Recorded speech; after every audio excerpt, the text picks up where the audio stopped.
بمحمد بمحمد بمحمد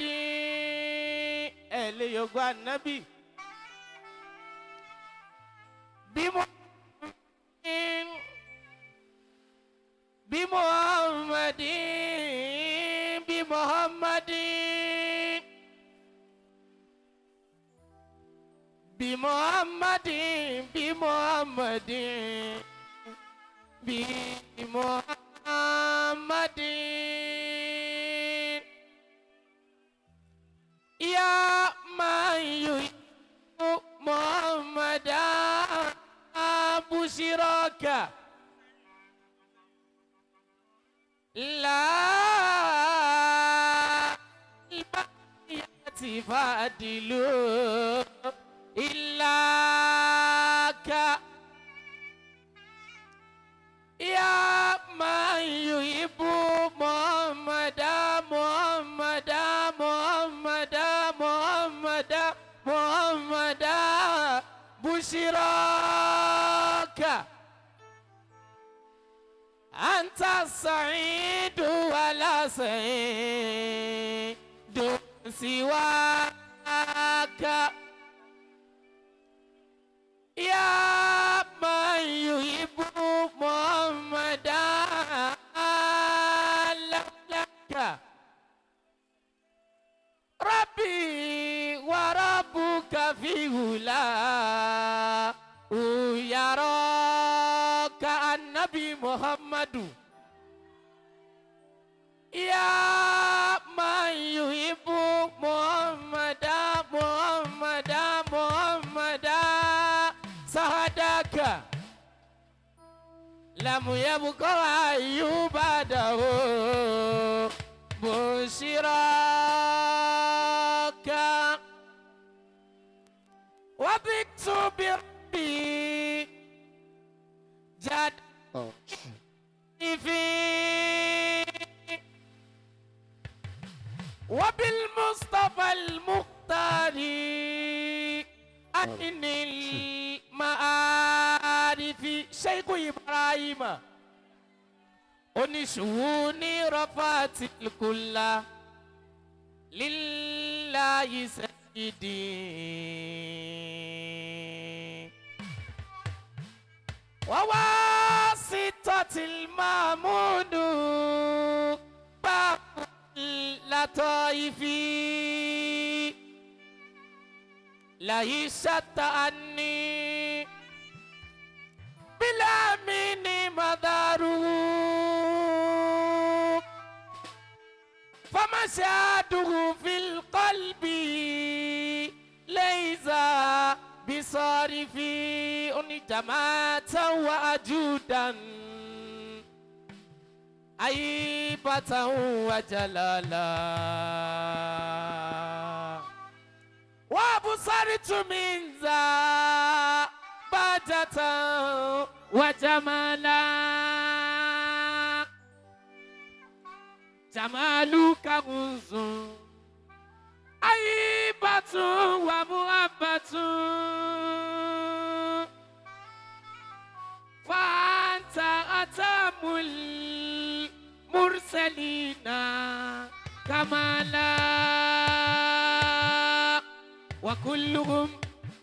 هذا المقاريم والأولى وما كلمامي آشمي كسولا محمد محمد محمد محمد محمد محمد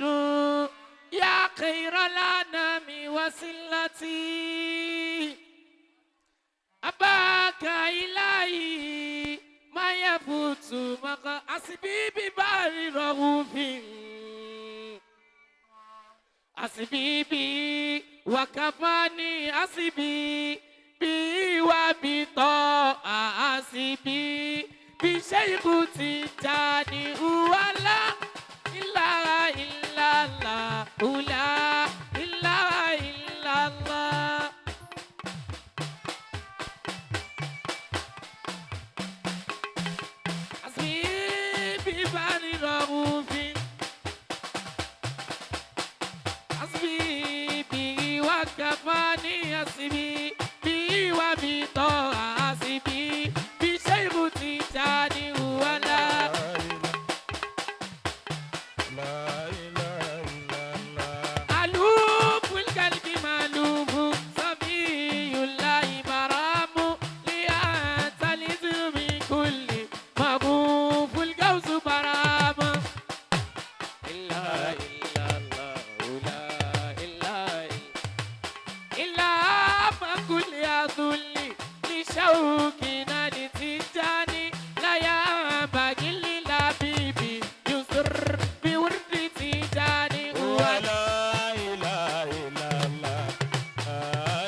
pé omi dùnà oríṣi dùnà lè láyé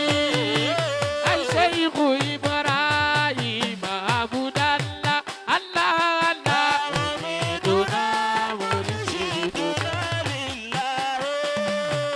àṣẹ ìkù Ibrahim Abudallah Allah usulu jamil madikina bi abuliya takakaru malamu yukasi bi rabbiya مرشدنا لله الشيخ إبراهيم عبد الله ويا نياس إمامنا نياس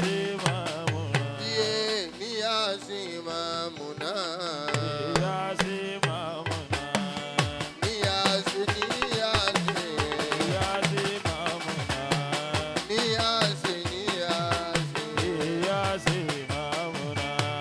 مكي ولي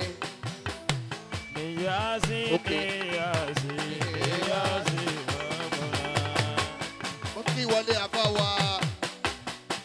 باجة السماء واكي وقمي ملا سي أدو الحاجة و نفيسة الذاكرة نفيسة